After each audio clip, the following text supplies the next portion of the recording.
अस्सलामुअलैकुम dear students. आज हम इस वीडियो में हिस्ट्री ऑफ जेनेटिक्स के बारे में डिस्कस करेंगे कि जेनेटिक्स कहाँ से स्टार्ट हुई, किस साइंटिस्ट ने इसमें कितना कंट्रीब्यूशन किया। तो उसको हम स्टार्ट करते हैं क्लासिक हिस्ट्री या क्लासिकल हिस्ट्री।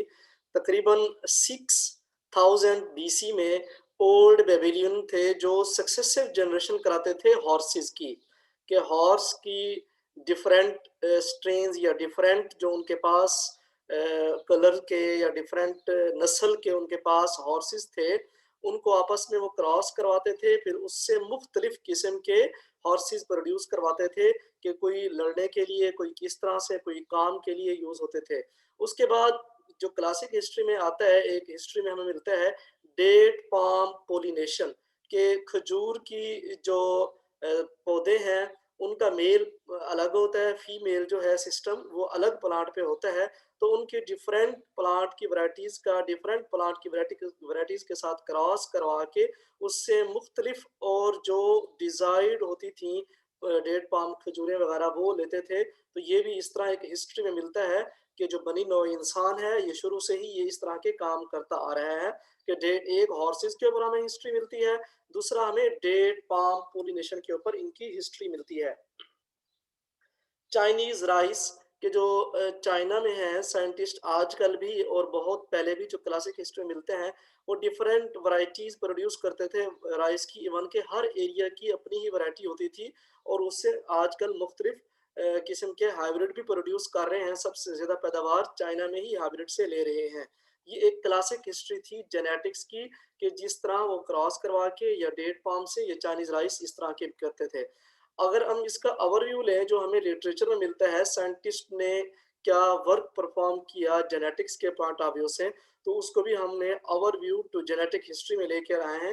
कैमरेरियस ने 1764 में first describe the sexual reproduction in plants.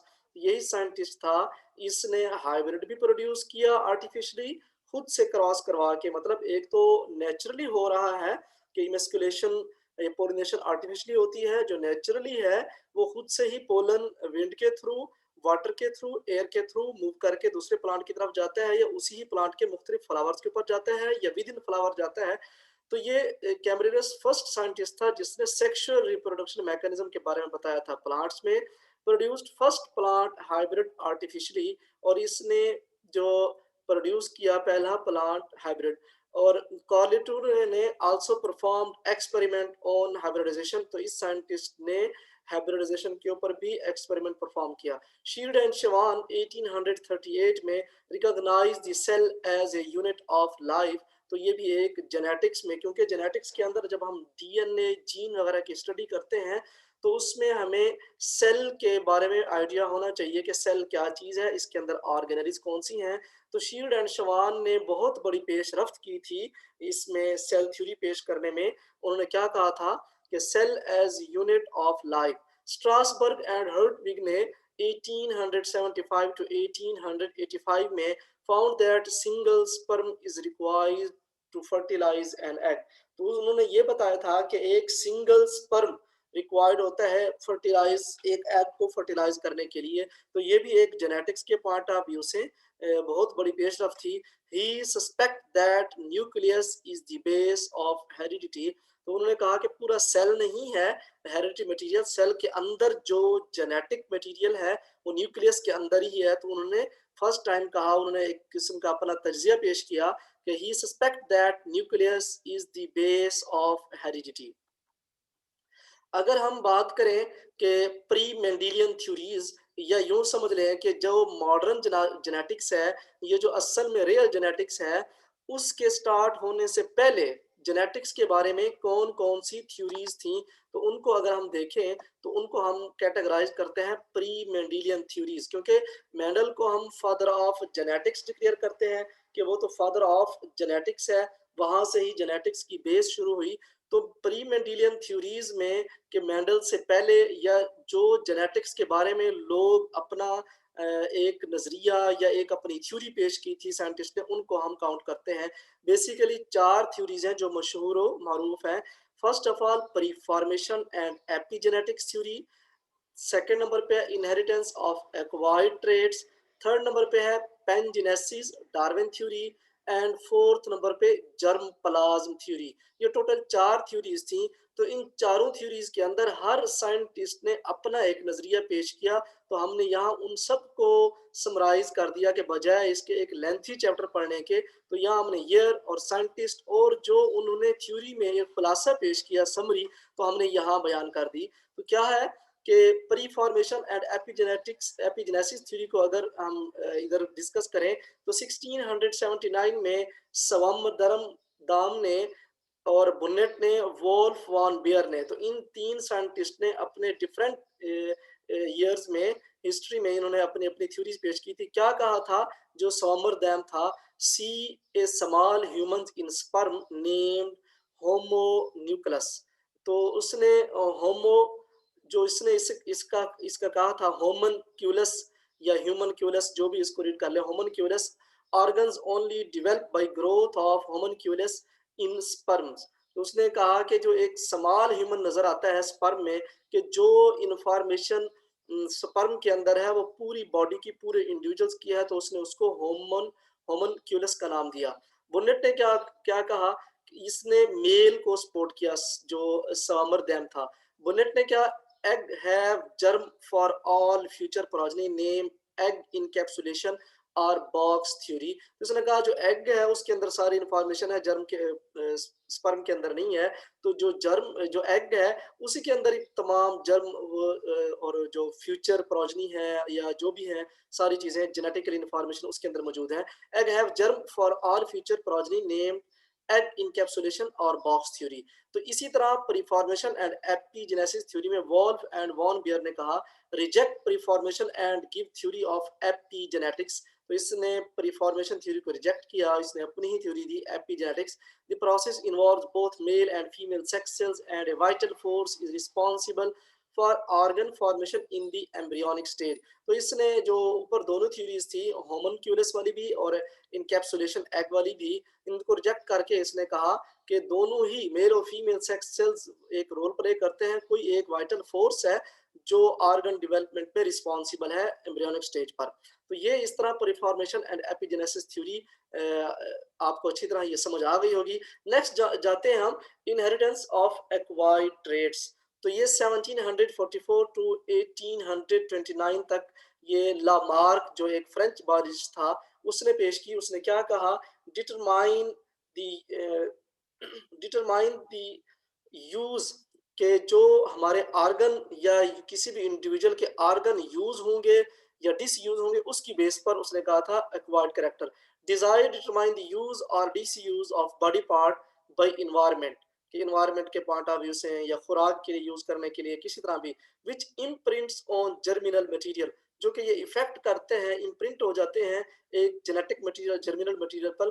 जैसे कि जिराफा नेक है, वेब्ड फीट ऑफ फ्रॉग है, फ्रॉग की जो फीट है छोटी होती हैं, वेब्ड होती हैं, या जो जिराफा है वो दरख्तों के पत्ते खाने के लिए अपने गर्दन को लंबी करता है, तो इस वजह से उसकी गर्दन लंबी हो गई।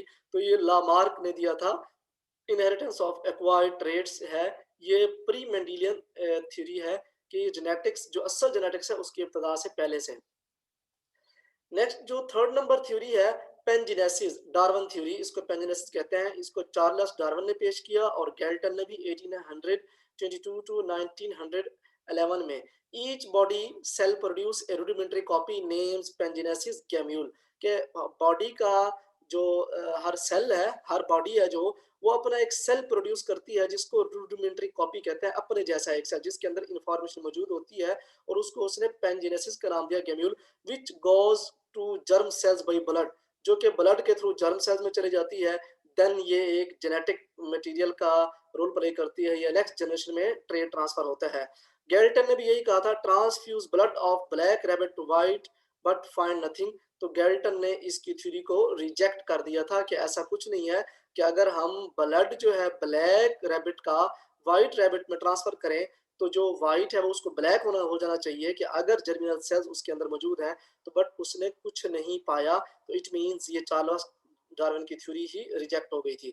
नेक्स्ट जो है जर्म प्लाज्म थ्योरी, कि इसके अंदर क्या चीजें हैं जर्म प्लाज्म थ्योरी के अंदर, कि जर्मन बायोलॉजिस्ट वाइजमैन ने इसने cut tail of mice for 22 generation and believe that somatoplasm and germplasm are different. Only germplasm responsible for heredity.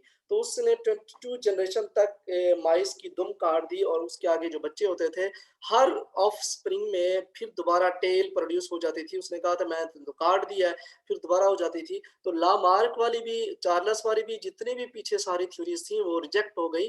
तो जर्मन जो बारिश था वाइजमैन, तो इसकी थ्योरी, इसने जो रीजंस थी वो तो नहीं दे सका सही तरह, लेकिन कुछ हद तक सही थी जर्म प्लाज्म थ्योरी, कुछ हद तक कह सकते हैं। तो आजकल जो डार्विन थ्योरी थी उसको न्यू जर्म प्लाज्म थ्योरी भी कहते हैं कि इसके अंदर एडवांसमेंट आ गई, जीन्स का पता चल गया, हमें डीएनए का पता चल गया कि न्यूक्लियस के अंदर जेनेटिक मटेरियल इंफॉर्मेशन मौजूद है। इसके बाद अगर हम ब्लेंडिंग एंड पार्टिकुलेट थ्योरी को देखें, जो कि जर्म प्लाज्म थ्योरी या यूँ समझ लें उसके बाद आई थी, तो 2 तरह से हमें मिलते हैं इन चीज़ों से कि blending and particulate theory basically है क्या चीज़?